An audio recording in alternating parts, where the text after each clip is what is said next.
Quando você vence, ninguém pode destruir aquele que te deu vitória.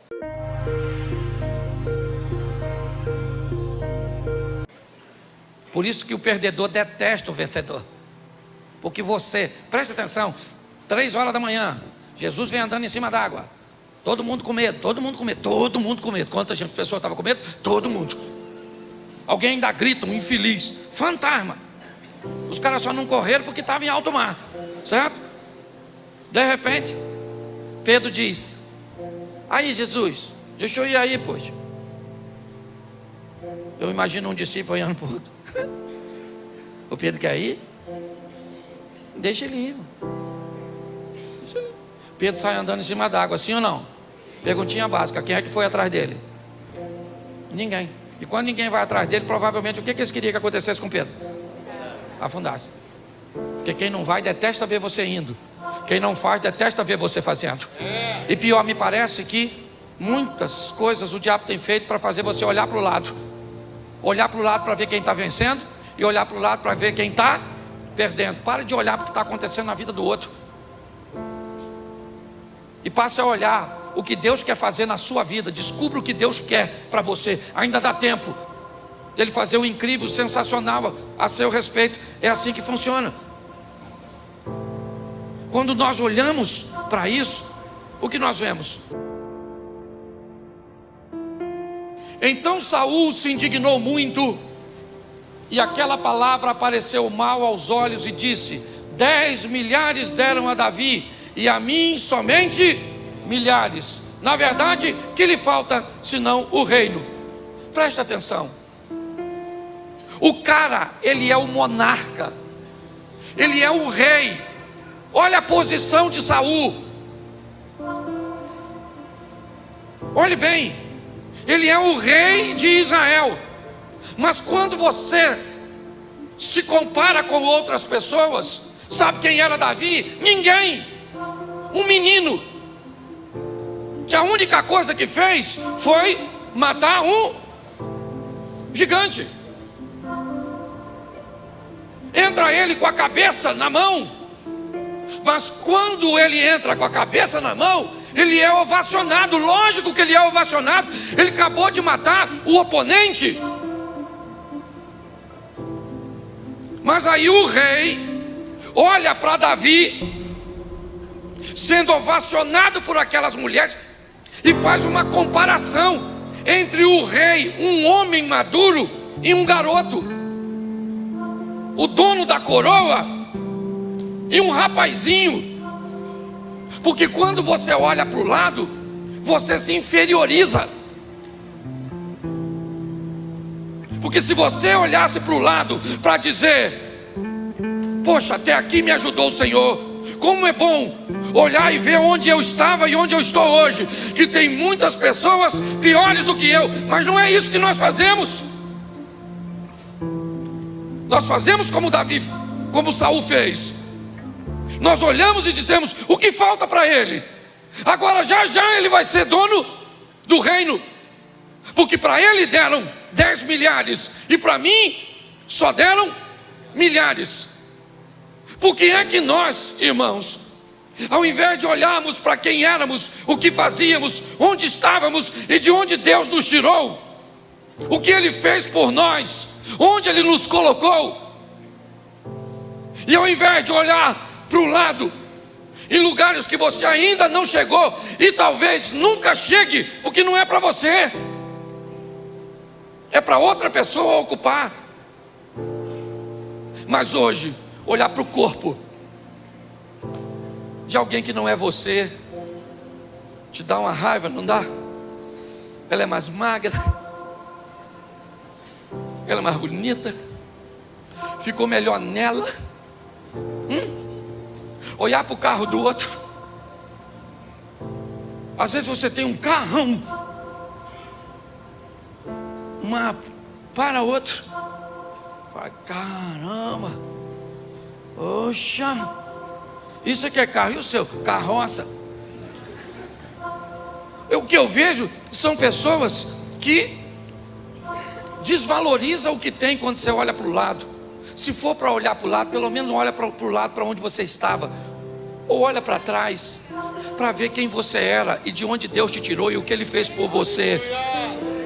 Porque se o diabo pudesse, ele tinha te destruído, mas ele não te destruiu, porque a mão poderosa do Senhor está a seu favor. Nós precisamos focar, sabe? Para quem eu estou olhando? Enquanto Pedro olhou para Jesus, ele está andando em cima d'água, o vento está soprando e Pedro está lá. De repente Pedro olhou para o vento, falou: caraca, mano, isso que eu estou fazendo é perigosíssimo. O cara começa a afundar. Você não pode perder o foco. Aquele que há de viver, o Senhor está no controle de todas as coisas. Nós precisamos entender isso, certo? Quando nós perdemos o foco e olhamos, certo, para o lado, nós perdemos a base que nos sustenta. Então nós precisamos evitar comparação. Sabe o que eu já notei? Eu não sei você, Davi, que tem. Quando alguém fala para você, às vezes falar para mim assim: Cláudio, fulano prega bem pra caramba. Sabe o que eu entendia? Que ele estava falando que eu não pregava nada. Rapaz, eu gosto de escutar fulano cantando. Dá uma sensação de que tu não canta bem quando alguém elogia o outro. Ou será que é só comigo?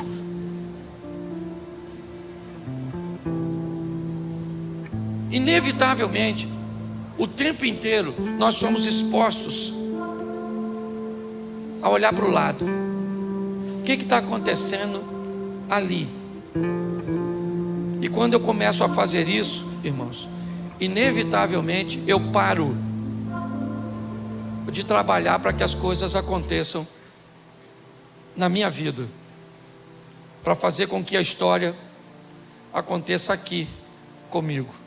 Hoje eu vejo pessoas paralisadas, literalmente paralisadas, olhando para o negócio dos outros, para o ministério dos outros, para o casamento dos outros, para o que os outros estão fazendo, e inevitavelmente acabam perdendo noção do que Deus quer para elas.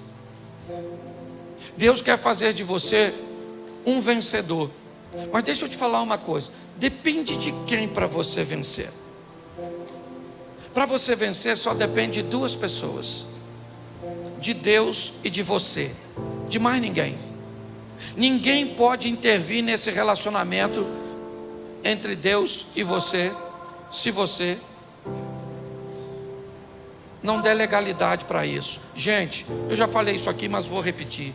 Preste atenção. Quando Adão peca, Satanás introduz o pecado, e ali inevitavelmente ele se torna uma autoridade.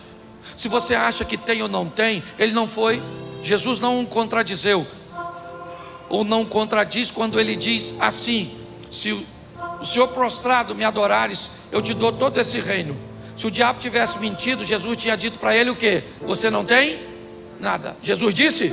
Não. O diabo é chamado de falso leão, sim ou não?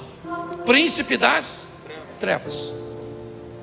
Quando ele introduz o pecado no mundo, entenda, todo mundo sofre. O homem vai morrer e agora ele vai comer do suor do seu rosto. A mulher vai ter dores de parto e vai ser submissa ao seu marido. A serpente, ela vai comer do pó da terra e rastejar. A terra vai produzir espinho e abrolhos. Preste atenção, porque todo mundo sofre e a terra sofre.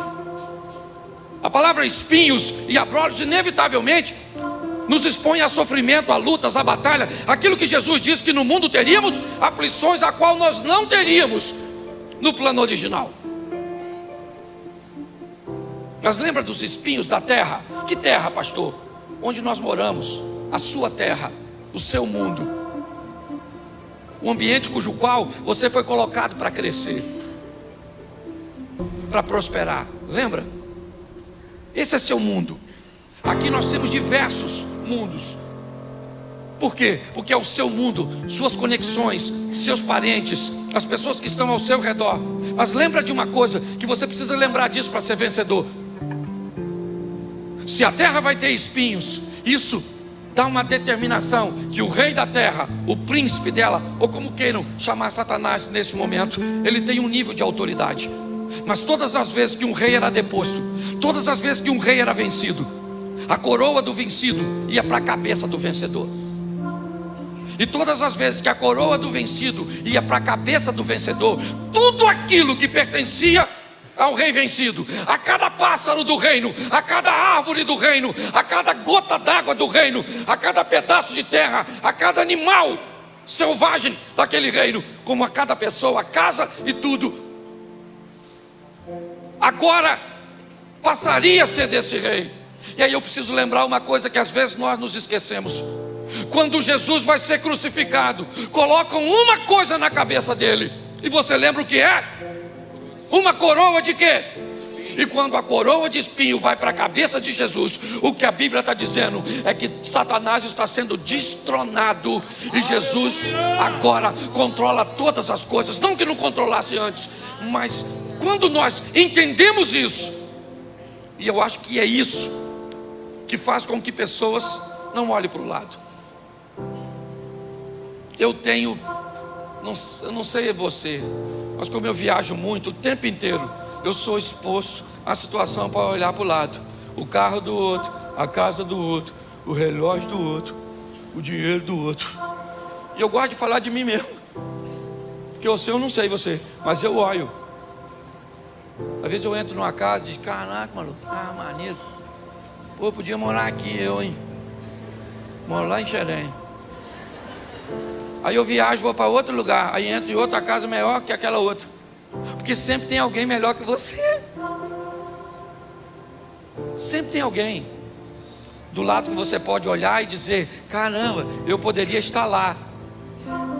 Mas também vale a pena dar uma olhada e dizer: mas eu já estive lá, e Deus me tirou e me colocou onde eu estou hoje. Glória a Deus. Minha proposta hoje é fazer com que você pare de comparar. Pare de comparar seu marido. Nossa, você podia ser igual o marido de fulana, e você podia ser igual aquela gostosona lá.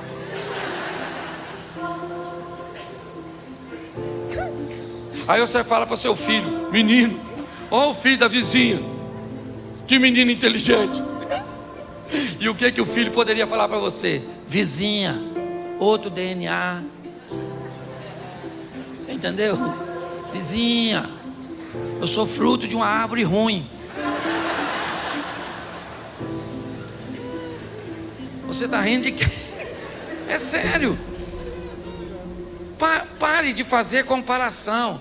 É o que o outro tem, o que o outro faz, é o que o outro pode, porque isso está paralisando as pessoas. Aprenda a o quê? A valorizar o que você tem.